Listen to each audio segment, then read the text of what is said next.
Hello Nigeria, hello Africa. Yeah, this is Sound Man. Keep watching SOUQ News. My name is Babalola from Excel LED. Keep watching SOUQ News. My name is Shepherd Michael Adewale Onofuye. I enjoy you all to always watch SOUQ News TV. Hi, I'm Tom Bogaballs, and please keep watching SOUQ News. Wale Seriki, SLG Lagos Island East, SOUQ News. Keep out watching them and keep a lookout for them. They're up and coming, and we're proudly to be affiliated with them. You alone where they make me go crazy. This your love in the cool of my brain. You're my medicine, I need you all day. Yo, it's Blackface Nigeria, and you're watching SOUQ News TV. Keep it locked on this dial, don't change it. You know what I say? Blackface Nigeria, love no bad. Known as the father of African literature, Chinua Achebe was born on the 16th of November 1930 in Ogidi, now Anambra State, eastern Nigeria. He was born to Isaiah Okafor Achebe, a teacher and an evangelist, and Janet Anenichi Ilegunam, a vegetable farmer.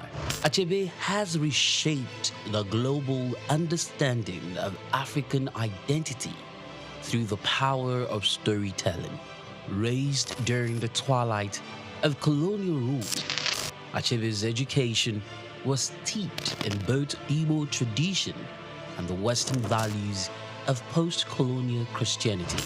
As a student at the University of Ibadan, he became fiercely critical of how Africa was portrayed in Western literature. Achebe believed that Western literature often painted Africa as a dark and primitive continent, but he sought to tell the African people's lens. In 1958, Achebe's groundbreaking novel Things Fall Apart shattered colonial narratives through the tragic story of Okonkwo, an Igbo warrior.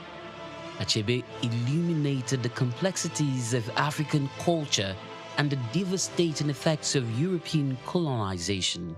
Things Fall Apart became more than just a novel. It became a symbol of African resistance against the oppressive narratives of colonialism. Achebe was not just a writer. He was a passionate advocate for African self-determination, and his political activism made him a critical voice in the post-colonial era. Even after a life marked by personal and political struggles, including a car accident that left him partially paralyzed, Achebe continued to inspire. He taught at Bard College and later Brown University, where his influence reached new generations of writers and thinkers. He was married to Christiana Chinwe Okoli, and they had 4 children. Sadly, he died in March 2013 at the age of 82. Chinua Achebe's legacy endures in his novels, his essays, and in the countless voices of African writers who follow in his footsteps. He gave us a voice, a story, and a vision of Africa that is ours to share.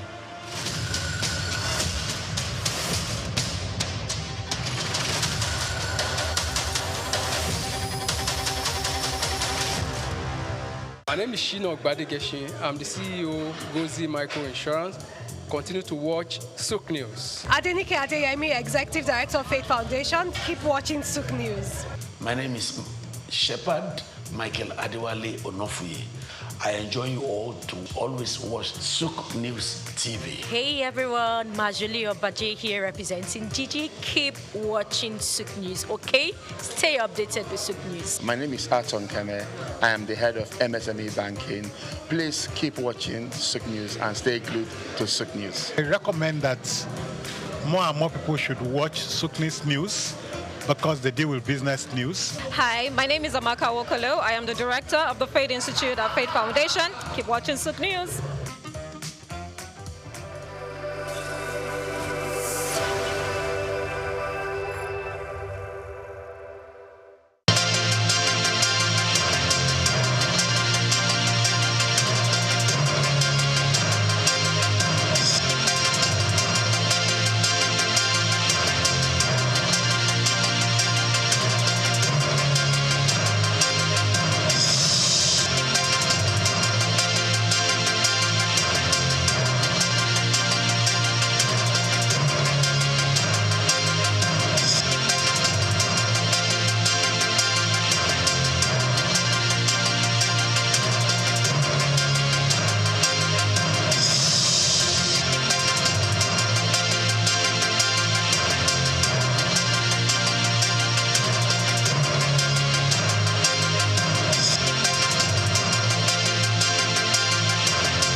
Okay, as you know, my name is Babatunde Jala Epega. I shortened it. That was part of my journey to Baba Jala Epega. I was born here in Lagos, just a stone throw away from here, in actually Lagos Hospital here. And I was expelled from school. I went to Corona Ikoyi at the age of 6. My teacher, who I found to be quite unjust at the time, made us all stand, and I remember this, even though it's like almost 45 years ago. But I remember standing outside Corona School in the heat with all the students in my class because one boy had done something and no one owned up. So I found that quite unjust that all of us had to suffer. So I picked up a stone and I threw that stone at my headmistress's glass and it broke her window. She told my parents, and my parents weren't very happy, of course, but they realized that I wasn't meant to be in school like that here. So the teacher actually asked me to leave, and my parents took me to England. They said, take this child to England. We can't control this child here. He's a wild fellow. So as soon as I got to England, I went to Tunbridge Wells in Kent. I went to school there, and it was the most cold experience I've ever had in my life. I was 6.5 going to 7, and I went to boarding school at that age. And I think that woke me up in life straight away, that even in comfort, you still have steel. And by that, I mean that everyone would think, oh, you are lucky, you went to England at 6, 7. Well, I was very young. I was put in a dormitory with children from England, from Japan, from Saudi Arabia. We were all very young. There was a lot of crying in the dormitory, 12 boys, 6 on each side. And the room was very cold. I remember the cold. But one other thing I got to learn was rugby. And through my life, rugby and learning to deal with my condition and environment has instilled a strength in me. And as we know in Nigeria, you have a lot of things that happen that are out of your control, but you have to find a way to evolve and adapt. And I think from the age of 6, 7, I was very lucky to have that. I went to the oldest school in the world called King's Canterbury, started by St. Augustine in 598 AD. This was the secondary school I went to. And my life seemed pretty, what they say, gold-leafed at the time. Everyone's like, you enjoy, you're in Nigeria, you're in London. I learned to speak Spanish. Unfortunately, I lost my Yoruba, but I'm trying to get that back. I learned to speak Spanish and French. But at the age of 17, my father had a stroke. And he was working too hard, obviously. And sadly, my mom and dad had split up by that time. So my whole life that seemed so rosy stopped because my father's business partners, all of them somehow took the business and it went away. And from that going away, we were left destitute. My dad was in a coma for 3 months, and my mother, who wasn't working, because my sisters and I have 2 lovely older sisters, Yewande and Gigi, we were still in school. So much so that my last year's school fees were not paid. But one of my uncles kindly paid for my school fees, and my mother had to go to work. She started her own business. She too was a journalist, Mrs. Ibiene Epega, but she started a chauffeur driving company and started using cars to drive people with her staff. So from that age where I thought a university was going to be given, I was left floating in the abyss because we didn't have financials. So for 1 year, I had to work in a post office in London. And it was quite an eye-opener for me, but it didn't stop me from adapting. And again, adaptation helped me grow. So from being in a very wealthy family as a young man, coming to the age of 17 to become an adolescent, grown-up, I realized that nothing is given. My father sadly was in a stroke, and when he had that stroke, he became semi-paralyzed. For another 30 years, he was semi-paralyzed. But my mother died quite soon after that time in a car crash on the road to Warri, because my Okrika side and Warri side is where my mom was from, even though my father was Ijebu. So my mother died at the age of when I was 21, which was 20 actually, when I was starting university. And my father was semi-paralyzed. So I became the father of the family, even though my sisters were older and far more intelligent than me. But being the man, I had to take control of a lot of things. And I think that's what really gave me the tenacity to understand that I really need to be someone who doesn't just walk one field. I need to spread my risk. From my university, I did mathematical economics and Spanish. I was able to go to University, Queen Mary College, London University. And from there I finished. As I said, I worked again. So I worked before I went to uni, and then I worked afterwards. And for me, life is about collaboration, communication, and tenacity. And I think that those were my first 21 years.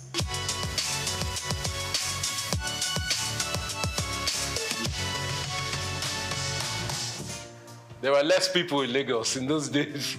I won't lie. I grew up every summer and even Christmas where we could afford it. Back in my day, 1978, 79, Naira was 0.8 to £1. So you can understand that people were very wealthy. I think in those days there was like 40 million people.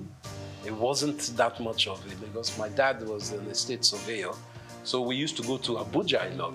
And he was one of the surveyors that gridded Abuja when it was being built during the late 70s, 80s with Obasanjo, and even before Murtala Mohammed.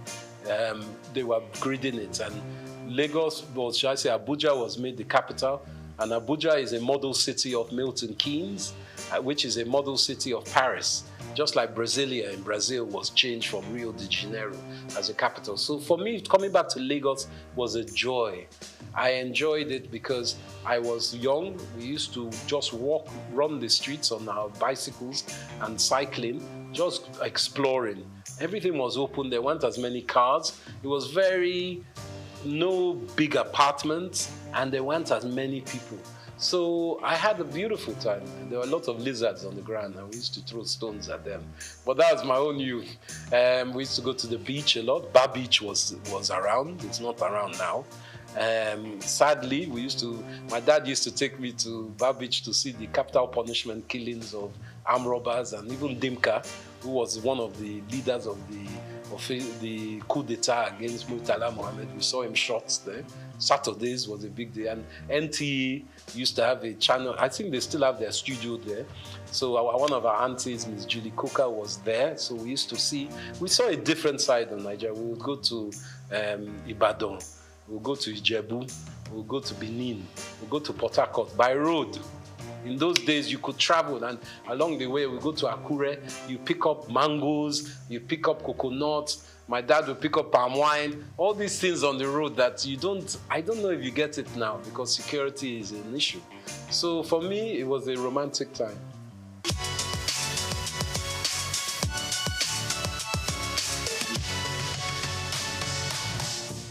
I think fashion, evolving through Nigeria, has started as a siloed industry. By that I mean every individual was doing their own thing, whether they were a seamstress, a tailor, a designer, a stitcher, they were doing their own thing. But we are realizing that with the 200+ million people we have in Nigeria, you can't be an individual alone doing your own thing. So the evolution of fashion that I've seen in my own small way, as someone who's worked in the industry, is that there's more collaboration. The designers are looking for hire specialist artisans to help with their stitching, the styling, and the putting together of clothes and accessories. So I'm also seeing small grassroots shoots, very small at the moment, of the government playing a part in bringing together some kind of foundation so people can articulate their fashion designs to the world, because we have seen it in a lot of music. Obviously, Afrobeat is one of our biggest exports in this country. Obviously, there's oil and all the others, but I'm talking about within this entertainment, luxury, lifestyle industries. So we're trying to learn from that how private sector can play a part to enhance this fashion sector. So now we're seeing a lot of vibrant colors, a lot of styles. Men's fashion is big. It's not just women's fashion. Men's grooming is massive. Hair and beauty as well. So men are taking care of ourselves more and more. And accessories. Accessories, I think, is fundamentally the quick fix of fashion, where we can enhance and create jobs and hyper growth in GDP by focusing on this. And this is where I implore the government with, working in mineral resources, our precious metals, semi-precious metals, help those industries to grow. There's a great lady, Janet Adeyemi, who works in Women in Business, and she is working within that. Let's help our fairer sex or the female gender to grow in business as well, because there's a fundamental knowledge that if half your population are women, as ours is roughly, or maybe 51%, 52%, you have to educate the women so they too can add to GDP. It's a simple economist theory. You can't leave them out of it because it's very important. And these industries in fashion are enhanced by women, and we need to push that forward.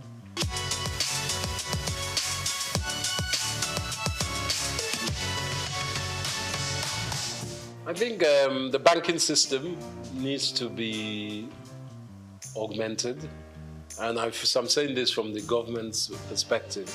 The ease of doing business in Nigeria, as an investor myself, a foreign investor as well as being an indigent in Nigeria, the problem is not getting your money to Nigeria, it's getting your money out of Nigeria. Not that you want to suck all the money out of the country, but what can help is the floating exchange rates, the flow and liquidity of money that can come in and out of the country. A lot of investors are worried about how they get their money out of Nigeria. So I think our banking system, going back to the central bank, which they're working on, needs to be much more fluid. So people feel they can invest and take money out. But also, we need to articulate what is on offer. We need to start some kind of documentation of who is available to have investment with, where they can be found, because it's because we are quite an opaque economy, meaning that people can't see the end of where they're putting their money. Once we do that basis and open up the lights within which kind of businesses are available to be invested in, I think a lot of investors, domestic and international, will be more willing to put money to it.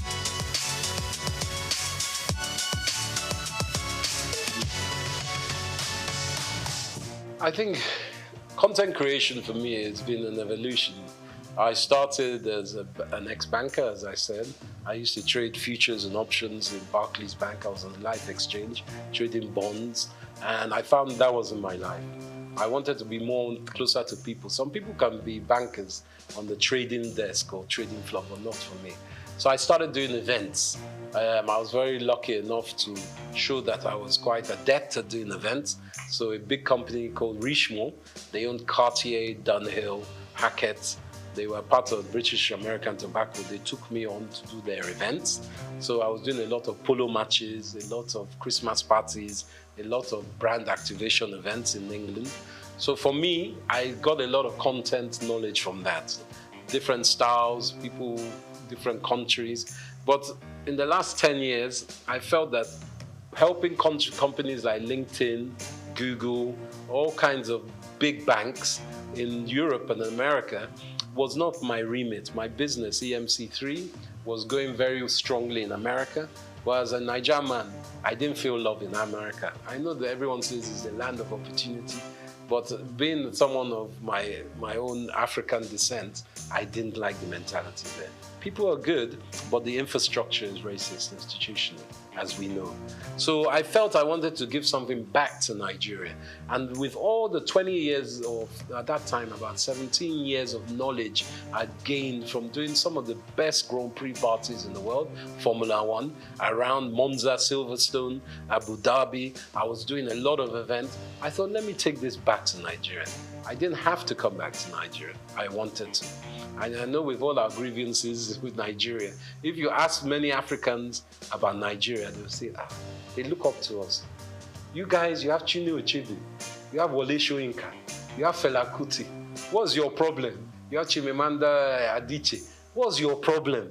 So we have to take ownership and say, yeah, we do have all these people. We have Afrobeats, whether it's Burna Boy, Davido, the Venus Bushfires, all these different people that are exported. Let us look inside and say, wow, we do have a lot. So I wanted, as a content creator, to show Nigeria in all the different sectors that we do have a lot. And that's why with the marketing and communications company that I've started, my own company, I felt I could touch so many sectors. And finance, as I mentioned, I work with banks. Also government, Nigerian Investment Promotion Commission, a very great entity. I work in fashion, with brand labels and people across the board. There are great shops like Alara here that also promote African fashion and African business.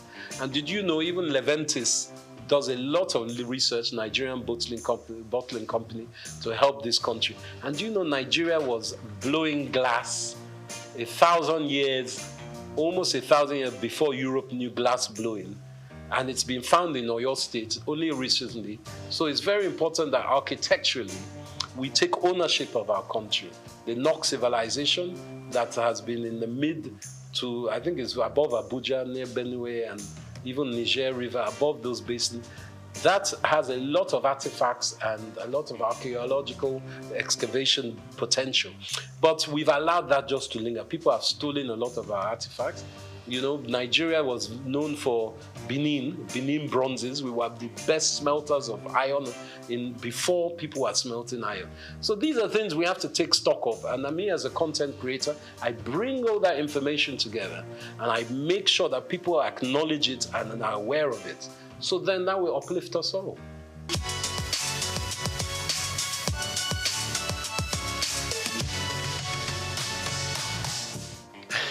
Now, this is a political question, but I believe with our background of the last 20, 30 years, we've had, sadly, leaders who have been militarily inclined, let's just call it that. And as we know, military people, they don't like educated people because educated people will ask questions.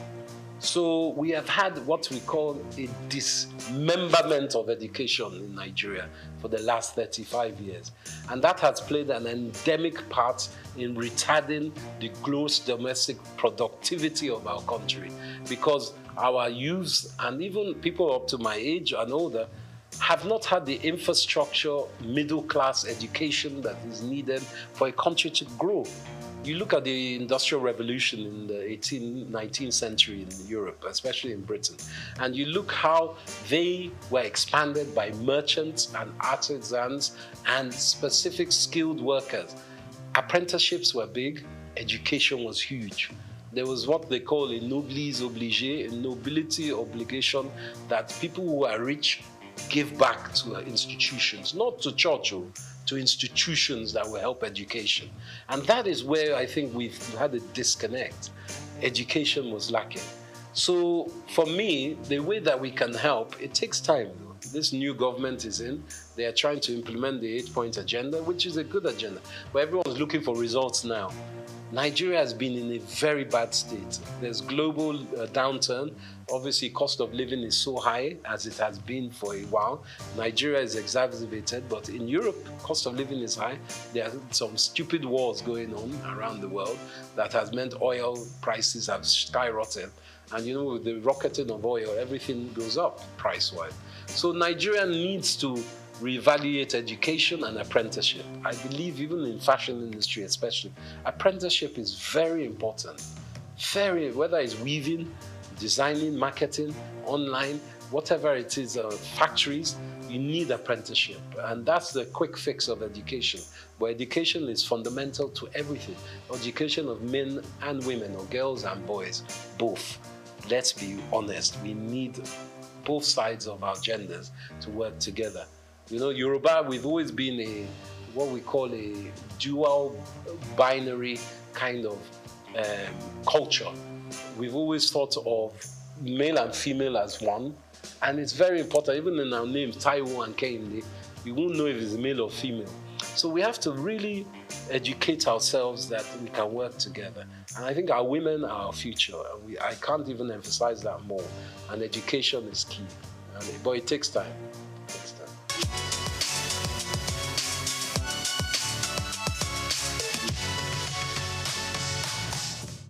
I think Japa syndrome is very real. Everyone wants a better life. Let's not lie. You want a better life for yourselves, but for your family, your parents, your children. And the opportunities in Nigeria, even when you have been educated and you finish graduate here, to find jobs is not easy. The infrastructure is very bad for job creation. And this is being worked on, and the last 8 years has been fundamentally broken. But we know this new government is changing that. But specifically, JAPA in Canada, they need our brains. You go across the world and you ask any nation, especially America, who are the best educated, the best, integrated, and the most proficient people, Nigerians. So it's not that we are stupid, it's that we don't have the infrastructure at home. And America, Canada, Europe, they're giving us the infrastructure. So getting out of Nigeria is not easy. There are opportunities and policies that allow it, but going across the border to Libya is not the way. You spend $5,000, $4,000, which is almost 4 or 5 million naira to try and get to Europe, and then you're treated like a dog when you get there. That's not the way. But, there are certain policies that can take you to these countries. And in Britain, for instance, it's not all, the streets aren't paved in gold, but if you earn £1 in Britain, you send that home, that £1 is 1,300 naira. So, and the minimum wage is £14 an hour now in Britain. So you can do the maths of that. So someone who is earning £14 an hour, if they work 10 hours in a day, they've earned over £100, which is 100,000 naira. So the maths, of course, is what makes people want to go there, because even if you are working there, obviously you're paying British rates. So your rent, your cost of utilities, your food and drink, your transport comes into play. It's not cheap there. But the money you send, even if you're only sending £100 a month back to your mom, that's 100,000 naira. So, or 130,000 naira in today's rate. So you can do the maths. That's why people are going. And the security in these countries is, and the education, to be quite frank, is better. But it doesn't mean they are better. We have to build a house, you must thatch the roof from within, so your roof doesn't cave in. And I think that's very important. Not that people shouldn't go home, go out of the country, but they should always come home as they can. Because you see the Pakistanis doing it, you see the Indians doing it, you see the Arabs, they go home and they build their own countries. It's not good to just japa and live. You have to come home as well.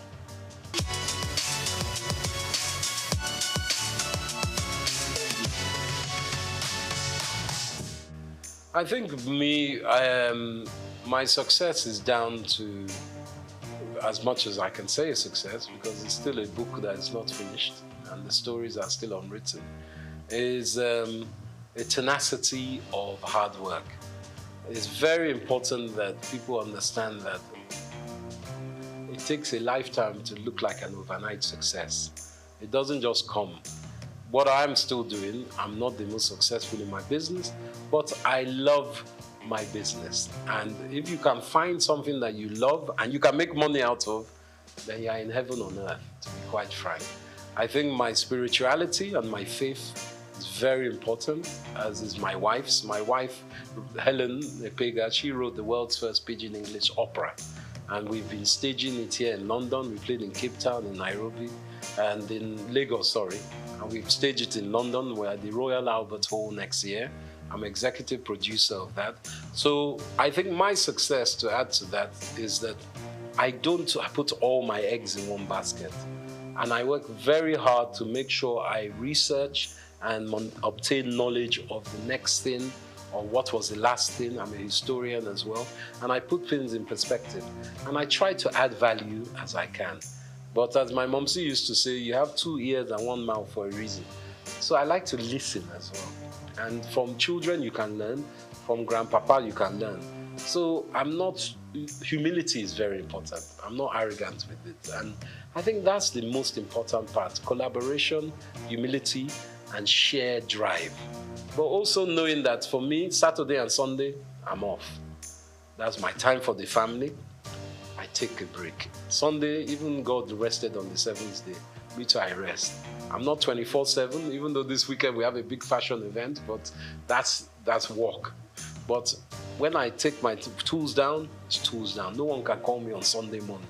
So you can't be BOing to people. Never let anyone own you like that. That's what I say. Someone calling you on Sunday morning, obviously in journalism, in film, it's a different projects. I'm not saying every time, but just be aware of yourself and your mental health. That's the most important.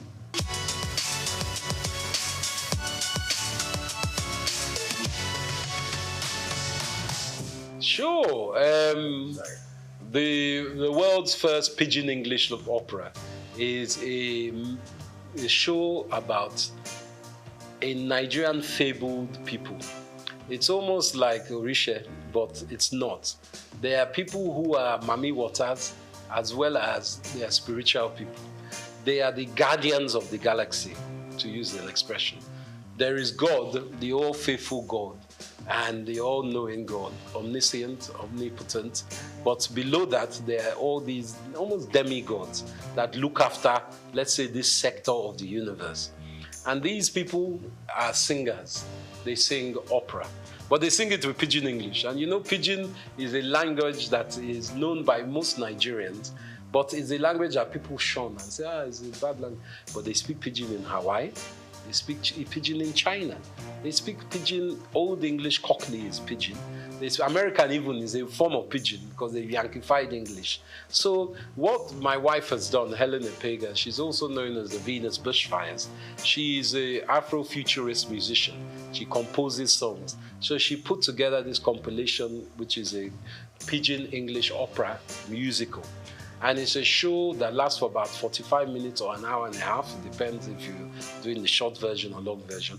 So we have tenors, we have sopranos, we have violinists, we have kura player, and my wife plays something called the hang, which is like 2 tortoise shells, steel drums that sound like a harp. And she plays that and she sings. She's the main protagonist in this. And it's a drama about all these people that have come, the many people who are meant to look after the planet, but they lose their voice. So Earth is, because God is angry with them, the Earth, and says these people are rubbish.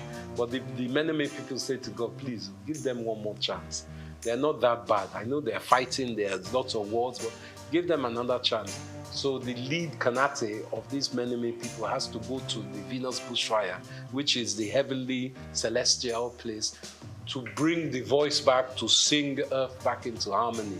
So it's a drama, and it kind of plays on our old cultural awareness in Africa and heritage of Nigeria of there are other beings. You must have faith in your ancestors as well as in a God.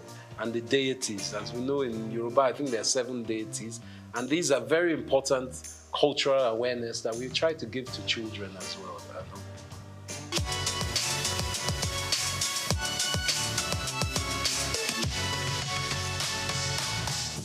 I think the filmmaking in Nigeria is burgeoning. AFRIF, the African Film Festival, International Film Festival, is on now, which is a great show. I helped incept in 2010, many years ago. We had it in Port Harcourt. It was Governor Rotimi Amici that started that campaign, but it's going on very strongly now. Nollywood, as we call it, is being noticed by the international market, whether it's Netflix or Hollywood. I would like to tell you something, actually, which is, I haven't divulged this for many years. My great uncle, whose name is Orlando Martins, God rest his soul, was one of the first African actors in Hollywood. He acted in the 30s with people like Ronald Reagan, Katharine Hepburn, and Bob Hope. And he always played a part as an African prince or chief. He was never like denigrated or made into a lower African slave or anything. And I think that instilled something in my mind with this film industry. I think it's very important that Nigeria, as it is, we have some great actors like Wale Ojo and Ramsey Noah. They are playing part in producing their own shows.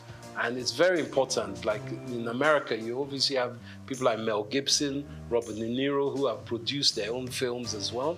That Nigerians are not just actors or technicians, they are also producers and directors. It's very important that we have that link within our industry.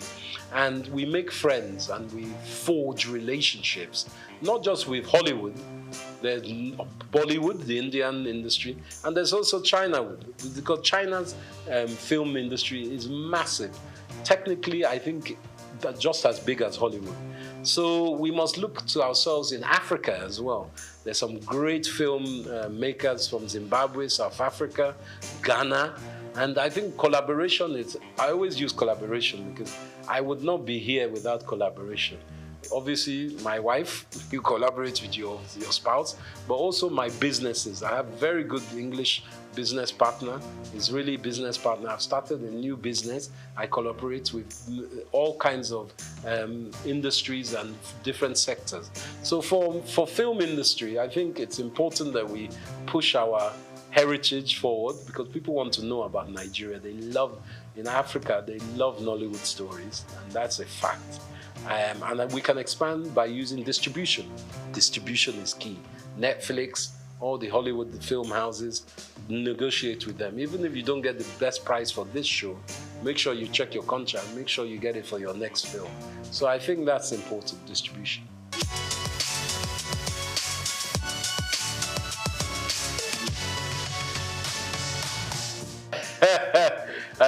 While I'm still alive, that's a very good question. Hope springs eternal with me, and I am optimistic about Nigeria. I think Nigeria is not what we all will think it will be. It's something it's a country that needs to be more fluid. We have in diaspora a lot of powerful individuals and groups. I think we need to connect even more with those individuals and groups who need to invest in Nigeria. Our youth is very talented and is very able, but it's also very abundant. So we need to find a way to link up education, apprenticeship to these youth to give them something that is productive to work in.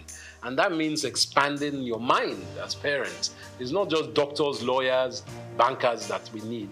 We need artisans, we need creatives. And that's the most important point. It's a mind block. So for me, if we can work on Nigeria's mind psyche, and the taboos of oh, we don't want our child to marry a musician. You know, even as a musician, you don't just have to be a rapper. You could be a music engineer. You could be a filmmaker. You could be an engineer that works with the technical aspects of editing. You could be a designer. There's so many aspects. So I say to my utopian Nigeria, learn from your brothers and sisters. International research online is very important. And for me, the dream is to see Nigeria as a fluid country of strength in Africa, where we're trading with African countries and we're using what we have as our assets. Technically, of course, we need Europe and America and everything, but we have it in Africa. We have it in Nigeria. So my beauty of Nigeria would be if we become our own Wakanda, working with other African states and enhancing our own GDP as well as our region and our continent's GDP working together.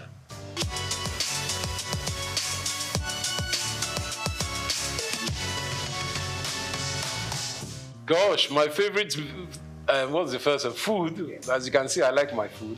I like a mixture actually. I like amala. I like yams. I swallow very well. Whether it's with ogbono soup, that's very good.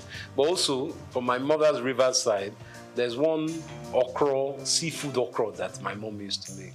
And I still strive to find that. I go and find that whenever I go away. In London, you have some nice Nigerian restaurants, and in Lagos, of course, as across Nigeria. But nothing like home cooking. When my wife makes me a nice, I suppose she makes a egusi for me, eba, and that's my staple. My best music, I love Afrobeats, of course, but predominantly I'm a Fela man. Ebenezer Obey. I like the old styles. And I also like Zaire music. There's high life that comes across Africa.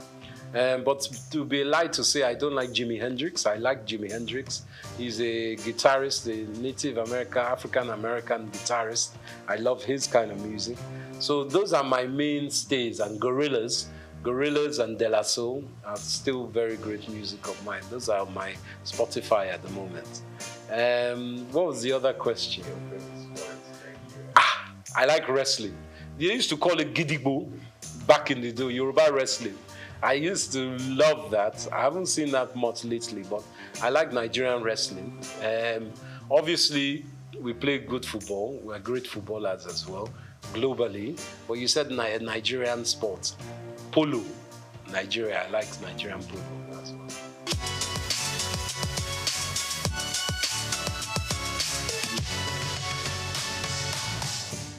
To my young brethren and children of Nigeria, I say it's important hard work. Hard work, research, and belief in yourself.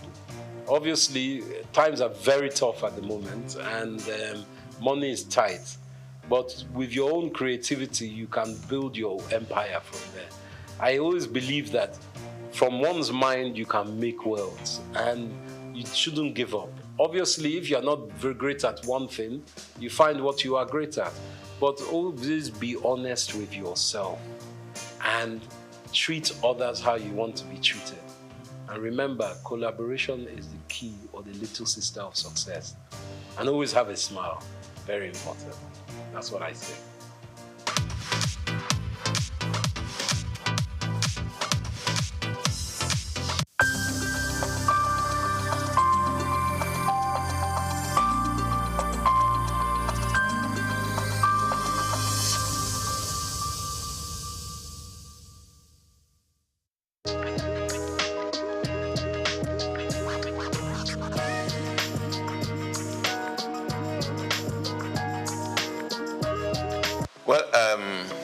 I would say now he's gotten the job.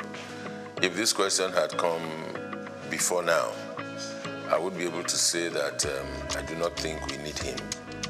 But he's there now, so all we need to do is see what best he can do or what best we can do to support him to succeed. Now, going by his previous records, going by all that he's achieved in sports, ordinarily, one wouldn't have said he's the best for the Super Eagles at this time. But here we are. Decision makers have made their decisions. They've taken the decisions. We can only talk, but they already have their way. I think his assessment will start when he starts playing games. He's not had any game with Nigeria, so we can't assess him. But going by his previous records, I don't think he would have been the best for Nigeria at this time. Not against other homegrown indigenous coaches who have had better records within and outside Nigeria. On a scale of 1 to 10, I don't think Shele will fit in at any point. But of course, having him been appointed, all we need to do is give support and see the best that we can get from him being Nigerians. And of course, at all times, irrespective of whatever decisions are taken, we want Nigeria to excel. Because in Nigeria's excellence, we are proud. In Nigeria's excellence, those of us that are in the media and sporting media, to be precise, we can do business. If Nigeria is not winning, the biggest brand for Nigeria is the Super Eagles, sports-wise. So if Nigeria is not winning, if Nigeria is not making waves, then we don't have business to do. So it's in our interest that he succeeds. So to that extent, I would say yes. But looking at his appointment, I think it's just a part of the over-politicization of the sporting industry. Power show by the immediate past president of the Football Federation, Melvin Pinnick Amaju. Having failed in his 2 terms, continues to transverse the terrain to show he still has power. And of course, he brought Shele. And of course, the Gusau, the incumbent president of the Football Federation, has to listen to his master. So his master's voice, that's what we're experiencing.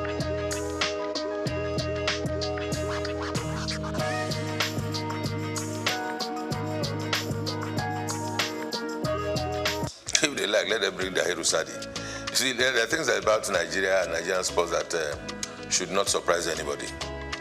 Politics are played everywhere, and balancing of acts are played everywhere. Federal character everywhere. And the federal character thing is just all very pretentious things they do. Yeah, it's definitely not for the interest of Nigeria. Just to show that, okay, we've taken somebody from the south, or we've taken one from the west, or we are now taking from the north. Who will we take in the north? Let's bring Ahmed Musa. He's calm. He'll be able to talk to the players. What is he going to say to the players? He's past his prime a long time ago. So it's all politics and not in the interest of the nation. I can tell you that. But for Chelle going around Europe, yes, he has to. Because everywhere you go, to be the chief coach of the Nigerian national team, senior national team, can be a huge task. Because every day you have Nigerian boys showing up in big leagues, in small clubs, in championship clubs, even around the country. You find players everywhere. Nigeria, I think today, if we are not exporting oil, I think we are exporting footballers to everywhere, even though they are born abroad. I mean, you can imagine this young boy at Arsenal, 17, Ethnan Waneri, and there's an Okoli, there's Ndidi, both at Leicester City. So everywhere you go, you see Nigerian boys showing stuff. So to be the coach of a Nigerian team at the level of Super Eagles is a huge task. One would expect that we should have a scouting department. One would expect that we have a department that should take charge of team psychology.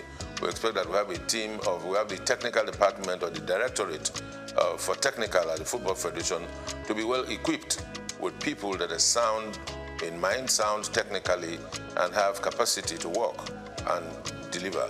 With all of that put together, then they should be able to advise and situate the coach at the point where he can deliver and work well.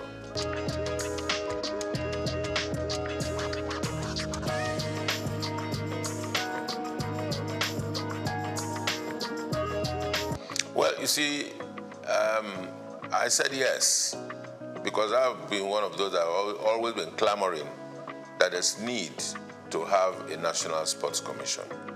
Now, having a National Sports Commission that is populated or that is headed by politicians, it's neither here nor there.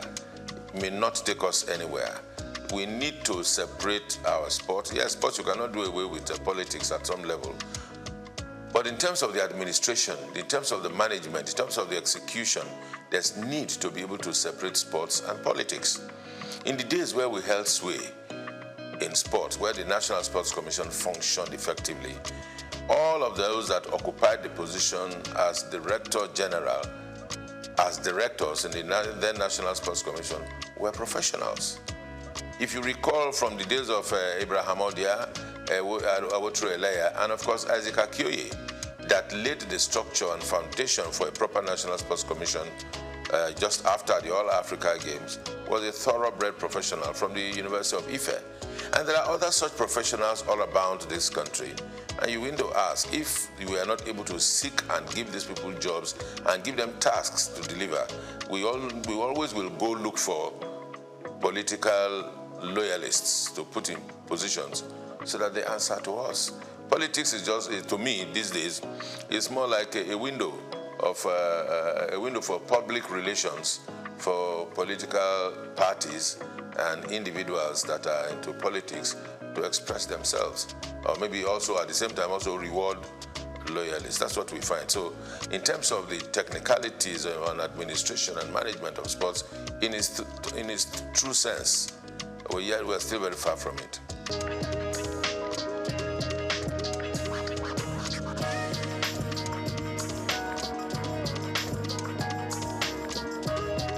Plenty improvement, I would say. The current managers of the league are doing everything they can to ensure that our league gets back to a competitive level at the continent, gets back to a competitive level at the rate at which we, those of us local people like myself, can appreciate our football and our footballers once again.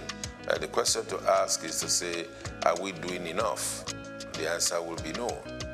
Who are those not doing enough? The media, the sporting media in Nigeria is not doing well enough. Would I say sporting media? Yes. And also the bigger media, is not doing well enough. And because we are not doing well enough, that's why our league is still where it is. We would have gone further than this. The other aspect of it is government. Government across the states. Football business is supposed to be good business. Football business is supposed to be run by private individuals and clubs. There's nothing wrong to say that the people of a particular state cannot run a football club in conjunction with other private individuals who will be stakeholders and are interested in the promotion of sport and football in the sense that we're talking about it now. But what we have is that we have state governments owning football teams, and those that are administering the football teams are SA this, SA that have been appointed as a reward, that have been appointed because they are loyal, that have been appointed because they can talk a little bit about foreign leagues. Somebody can talk about the league, talk about the La Liga and the EPL, and that qualifies him to be SA in charge of sports in some states of the federation. And these are the bunch of persons, or the group of persons, who are running our football around the country. So who runs the clubs, the texture of the clubs, what names the clubs are bearing, what history behind the clubs, and those are the things that tells you that the states are not doing enough, the Football Federation not doing enough, but I think largely the media, check out our sports programs. All you find are talking heads talking about who scored the best goal in the world, who scored the best goal in Europe, who scored the best goal in England, and all that. That's what we find. You hardly will see shows, package shows about the best goals of the Nigerian league over the past weekend. The best goals, the best dribbles, how many passes, proper statistics, because the media is not doing enough. The sporting media, that is journalists that are practitioners there, not doing enough because they are not tasking themselves. They just go on the internet, download one or two things, watch and everything. All you know is you take, as a content creator in sports, you need to just take a shot of the goal that the assist that Nwaneri gave, or Merino scored a goal for Arsenal, and you superimpose yourself and you talk over it. And that's content, and you post it, and there are likes and there are followers, and that's it, what we do. But you do not have individuals going to places to take content. All around Lagos, that's we look at as we are now, all around Nigeria, sports is going on every day. As a practitioner myself, in those days when I used to be the street reporter, we covered football from everywhere. From Abeson, from Bagada, from Volkswagen, down on Ojo, Abeta, anywhere. All of those places, and boys are still playing football. You go to Evans Square, boys are still playing football. Go to Lafayette, they are still playing football. Go to Alakoro, you still see boxing. So all of these sports are still going on. But where are the journalists that will cover these events and bring them to the fore and package them? The journalists are not ready to do that job. Even those that are ready are not funded.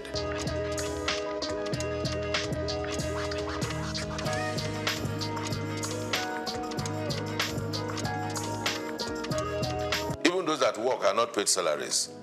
So everybody is just finding the easy way out, cutting corners and doing their best. Now, for our league and our sports to grow, there has to be heavy investment in the media.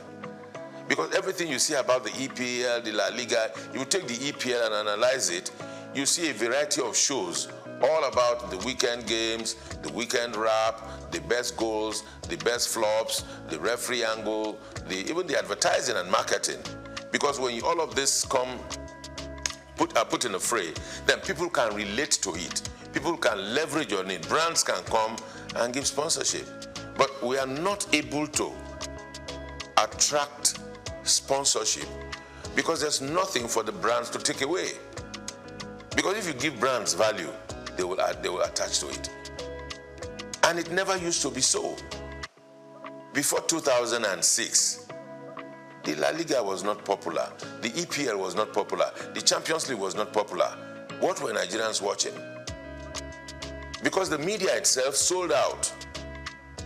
By investing, Nigerian media organizations came together, put money together, and went to buy rights of the EPL and started broadcasting it on Nigerian television for the consumption of Nigerians so they can make cheap money from telcos and from the brewing industry, they made more money for themselves. I mean, the media houses, rather than invest in the local league, then they will tell them, who will watch Nigerian league? I mean, those are the questions they asked at the time. Some of us that were able to find courage, we found courage and we asked them, why would we be doing this? But of course, we were not many enough for our voices to be heard. And that's why we're here, we are where we are. So it's not far when we lost it. Can we redeem ourselves? Yes, we can, if we want to. But it will take a whole lot of courage. It will take a whole lot of work. It will take a whole lot of commitment. God help us.